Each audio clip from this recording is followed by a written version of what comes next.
Bismillah Rahman Rahim. It is around 3 o'clock in the morning.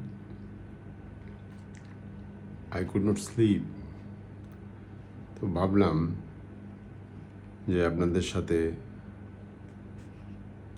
দু একটা কথা রেখে তারপরে আবার নামাজ পড়ে ঘুমাতে যাব। এখানে বাংলাদেশে আজকে যা ঘটতেছে,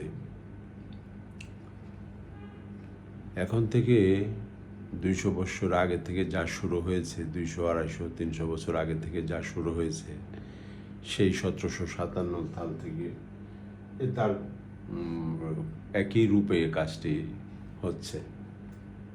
এখন দেখেন, অল্প কিছু ব্রিটিশ লোক তারা বাংলা দখল করলো, তারপরে টিপু সুলতানের রাজ্য দখল করলো, তারপরে আস্তে আস্তে প্রায় 100 বছরে 1857 সালে দিল্লিতে পৌঁছালো। তো এইভাবে তারা পৌঁছাতে পৌঁছাতে প্রায় আফগানিস্তান পর্যন্ত গিয়েছে। এটা তাদের জন্য একটা বিরাট অ্যাকমপ্লিশমেন্ট, একটা কাজ তারা সফলভাবে করতে পেরেছে। এটা তারা প্রাউড ফিল করে। আজকে আমরা যখন স্বাধীন হলাম 1947 সনে, তারপরে আমরা কিন্তু 100 বছর নিজেরা বাংলা, পূর্ব পাকিস্তান এবং পশ্চিম পাকিস্তান শাসন করতে পারি নাই। এটা কেন হলো? এই প্রশ্নের উত্তর বাহির করতে হবে। তারপরে আমরা যখন বাংলাদেশ হলাম 1970 সনে, 71 সনে, তারপর থেকে আমাদেরও আজকে প্রায় 54-55 বছর পার হয়ে গেল। কিন্তু আমরা কি কোনো কিছু অ্যাকমপ্লিশ করতে পেরেছি? আমরা যদি বিদেশিদেরকে সবসময় বিভিন্ন অভিযোগে অভিশপ্ত করে রেখে আমরা নিজেরা যদি মানুষ না হই আর তাদেরকে দোষারোপ করে দিন কাটাই, এতে আমাদের কোনো ফল হবে? ফল হবে না। আমরা 1947-এ স্বাধীনতা এনে জনগণকে নিয়ে, জনগণের দেশ পাকিস্তান, ইসলামিক রিপাবলিক, সেই দেশটি আমরা ইসলামিক রিপাবলিক হিসেবে শাসন করি নাই, মুঠেও করি নাই। আপনি দেখবেন কতগুলি ব্যাংক গজিয়েছিল পাকিস্তানে স্বাধীনতার পর, আর আমরা শুরু করলাম ওয়াশিংটনের যে নতুন ব্যাংক, বিশ্ব ব্যাংক, সেখান থেকে আমরা সুদে টাকা আনা শুরু করলাম। তাহলে আমরা ইসলামিক প্রজাতন্ত্র নাম দিলাম কেন? ইসলামী প্রজাতন্ত্রে তো আমরা সুদ গ্রহণ করতে পারি না, তারপরে আমরা সুদ গ্রহণ করেছি। যখন আমরা সুদ গ্রহণ করলাম, তখন আমাদের ইসলামী প্রজাতন্ত্র লেখা থাকলেও এটা আসলে কোনো কিছুই না, এটা একটা সাইনবোর্ড, এবং আল্লাহর বিরাগ ব্রাজন হয়েছি আমরা। ঠিক তেমনি 24 বছর পরে বাংলাদেশ যখন আলাদা হলো, যেখানে আমাদের মধ্যে থাকা উচিত ছিল সবচেয়ে বাড়তি প্রতিম সম্পর্ক, সেখানে দিন দিন আমরা সম্পর্ক হারালাম। কেউ বুঝে কেউ না বুঝে আমরা দেশভাগে অংশ নিলাম। নেওয়াতে কি হলো? পূর্ব পাকিস্তান ভেঙে বাংলাদেশ হলো। কিন্তু বাংলাদেশ হওয়ার পরে আমরা কি কাজটি করলাম? আমরা কি বাংলাদেশকে স্বাধীনভাবে গড়ে তোলার জন্য যে ধরনের প্রস্তুতি দরকার, পরিকল্পনা দরকার, সেই পরিকল্পনা কি আমরা বাস্তবায়ন করেছিলাম? প্রণয়ন করে বাস্তবায়ন করেছিলাম? করি নাই। তাহলে কেন আমরা তাহলে পাকিস্তান থেকে আলাদা হলাম? যদি আমরা আমাদের জনগণকে যদি স্বাধীনতা না দিই, আমরা যদি আমাদের জনগণকে মুক্ত করে দিতে না পারি, তাহলে আমাদের এই আলাদা হওয়ার পিছনে কারণটা কী ছিল? এটা ন্যাচারাল প্রশ্ন কি না? তো সেইভাবে যদি আপনি দেখেন, তাহলে এই পাক ভারত উপমহাদেশে আমরা আসলে কিছুই অ্যাকমপ্লিশ করি নাই সেই 1757 সাল থেকে। আপনি যেহেতু মানুষ, গাছতলায় থাকেন আর বিল্ডিংয়ে থাকেন, যেখানেই থাকেন, একটু বেশি খাবেন, একটু কম খাবেন, না খেয়ে মরবেন, কেউ খাবার ফেলে দিয়ে না খেতে পারবেন না বলে মরবেন, একই কথা। কিন্তু দেখেন আমাদের অবস্থাটা আজকে আমাদের অবস্থাটা কি? আজকে আমরা পাকিস্তান থেকে বাংলাদেশ ভেঙে পাকিস্তানকে দুর্বল করে এখন পাকিস্তান রথে যাচ্ছে, বাংলাদেশও শেষ হয়ে যাচ্ছে। এর পিছনের কারণ একটি, যে আমরা আমাদের জনগণের সাথে সত্য কথা বলি না। আমরা জনগণকে উদ্বুদ্ধ করি, উত্তেজিত করি, ব্যবহার করি। এর থেকে আমাদেরকে বিরত হতে হবে এবং করতে হবে আমাদেরকে। যারা এই কাজটি করতেছে তাদেরকে বিরত করতে হবে। 2024 অগাস্টে যখন সরকারের পতন হলো, প্রফেসর ইউনূস ফ্রান্স থেকে এসে আমাদের দেশের রাষ্ট্রভার গ্রহণ করলেন 5ই অগাস্ট। উনি ক্ষমতা গ্রহণ করার পরে রাতারাতি একটা টিম গঠন করলেন। সাথে সাথে ওনারা নজর দিলেন আমাদের সংবিধান পরিবর্তন করতে হবে। এরই মধ্যে 2025 13ই জুন উনি লন্ডনে যান, গিয়ে তারেক সাহেবের সাথে দেখা করেন, কথা বলেন। কিছুদিনের মধ্যে উনি ফিরে এসে ওনার মতো কাজ করতেই থাকলেন।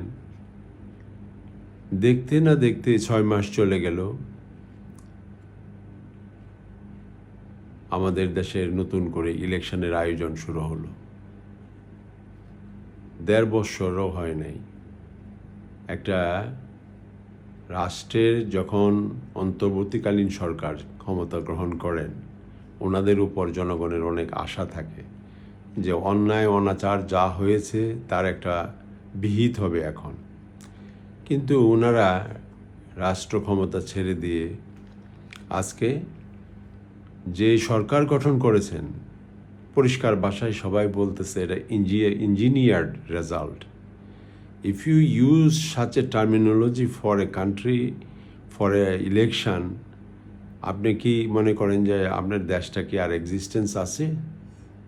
কোনো অবস্থাতেই নাই। কারণ আপনার জনগণের ভোট যদি আপনি এমনভাবে হেনস্থা করতে পারেন, অপব্যবহার করতে পারেন, লক্ষ লক্ষ মানুষের ভোটকে যদি আপনারা অসম্মান করে ডাস্টবিনে ফেলে দিতে পারেন, যারা জয়ী হয়েছে তাদেরকে বাদ দিয়ে যারা জয়ী হয় নাই, যাদের জয়ী হওয়ার কথা না, তাদেরকে আপনি জয়ী করিয়ে দিয়ে দেশে সরকার গঠন করে দিলেন।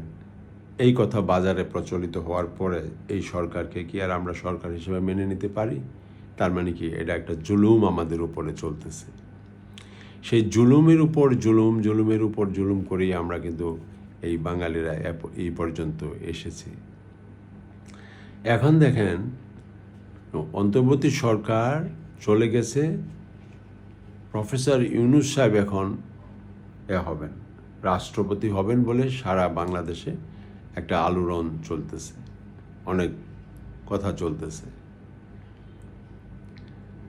ওনারা 1.5 বছরের মধ্যে ক্ষমতা ছেড়ে দেওয়ার পিছনে কি এই আজকে উনি যে প্রেসিডেন্ট হতে চাইতেছেন এর সাথে কোনো লিঙ্কেজ আছে কিনা? যদি বিএনপিকে ক্ষমতায় এনে বিএনপি দেশের রাষ্ট্রভার গঠন করবে, রাষ্ট্রের দায়িত্ব নেবে, আর প্রফেসর ইউনূস এসে রাষ্ট্রপতি হবেন, এরকম একটা অঘোষিত চুক্তির মাধ্যমে ওনারা কি এই অন্তর্বর্তী সরকারের যে একটা দল বসেছিলেন ক্ষমতায়, যাদের উপর জনগণ অনেক আশা করেছিলেন যে তারা গণভোট করবেন, এই করবেন সেই করবেন, সংবিধান সংস্কার করবেন, 2 তলা কক্ষ বিশিষ্ট সংসদ গঠন করবেন, করে দেশকে একটা সুন্দর স্টেবিলিটি এনে দেবেন এবং আমাদের গণতান্ত্রিক প্রক্রিয়াকে আরও ত্বরান্বিত করবেন। কিন্তু কিছু কি হয়েছে? কিছুই হয় নাই। কারণ আমরা জনগণের সাথে বিশ্বাসঘাতকতা করতে দ্বিধা করি না। আমাদেরকে এই জিনিসটা মনে রাখতে হবে। আপনারা বিশ্ববিদ্যালয়ের প্রফেসর হন, যাই কিছু হন, একজন রিকশাওয়ালা যদি জাতির সাথে বিশ্বাসঘাতকতা না করে, সে আপনার আমার চেয়ে অনেক মূল্যবান। কিন্তু আমরা যদি আমাদের দেশের মানুষের সাথে বিশ্বাসঘাতকতা করে নিজেরা অনেক বড় দামি দামি কিছু হতে চাই, আর সেটা যদি দেশের স্বার্থের বিরুদ্ধে যায়, তখন আপনাকে একদিন না একদিন জবাবদিহি করতেই হবে, জবাবদিহিতার সম্মুখীন হতেই হবে। আজকে আপনারা জবাবদিহিতার সম্মুখীন হচ্ছেন না, কিন্তু there is a time, there is a point, you have to return to that. আশা করি আমরা আমাদের এই যে আজকের যে বাংলাদেশের রাজনীতি, মুসলিম বিশ্বের যে রাজনীতি, বেইমানির খেলার রাজনীতি, এ থেকে আমাদেরকে মুক্ত হতে হবে। আপনি দেখেন, একটা রাষ্ট্রপতি নির্বাচিত হয় বাংলাদেশে, একটা প্রধানমন্ত্রী একজন রাষ্ট্রপতিকে মনোনীত করতে পারেন এবং ওনার একা মনোনয়নেই উনি ইলেক্টেড হয়ে যান। সংবিধান যেভাবে লিখিত হয়েছে তার কারণে। দেখুন, একটা প্রধানমন্ত্রী যদি একটা রাষ্ট্রপতিকে পদে বসাতে পারেন একা, তাহলে দেশটা কত বড় স্বৈরাচারী একটা দেশ। এমন স্বৈরাচারী দেশ কি টিকতে পারে? টিকার কথা না। আমরা কিন্তু আসলে টিকে নাই। আমরা সবাই বলতে থাকি সকাল বিকাল ভারতের আধিপত্যবাদ, আরেক দল বলতে থাকে মার্কিন আধিপত্যবাদ। তার মানে কি, আমরা সেই ব্রিটিশের 1757 সালের যে সরকার এখানে সেখানে বসত, এই কয়েকটা ব্রিটিশের অধীনে আমরা থাকতাম। আজকেও আমরা হয় ভারতের বর্ণবাদী সরকারের অধীনে আমরা থাকি, অথবা আমরা আমেরিকান আধিপত্যে যে প্রভাব, সেই প্রভাবের অধীনে আমরা রাষ্ট্রকে লালন পালন করি। এটা নেহায়েত রাষ্ট্রবিরোধী কাজ ছাড়া আমি কিছুই মনে করি না। তো আশা করি আল্লাহ আমাদেরকে হেদায়াত দান করবেন এবং আমাদেরকে নতুনভাবে 18 কোটি মানুষের দেশের দায়িত্বভার গ্রহণ করার জন্য নতুন পদ্ধতি আমরা রচনা করতে সক্ষম হব। আমাদের শাসন ব্যবস্থার নতুনভাবে সংস্কার করে, সংবিধান সংস্কার করে এমন একটা সুন্দর দেশ গড়ার যে ধরনের শাসন ব্যবস্থা দরকার, মেশিনারি দরকার, সেইগুলো আমরা ইনস্টল করতে পারবো ইনশাল্লাহ। এই আশা রেখে আমি আমার এই অল্প সময়ের কতগুলি কথা এখানেই শেষ করছি। ভালো থাকবেন, দোয়া রাখবেন। Thank you so much for listening to me.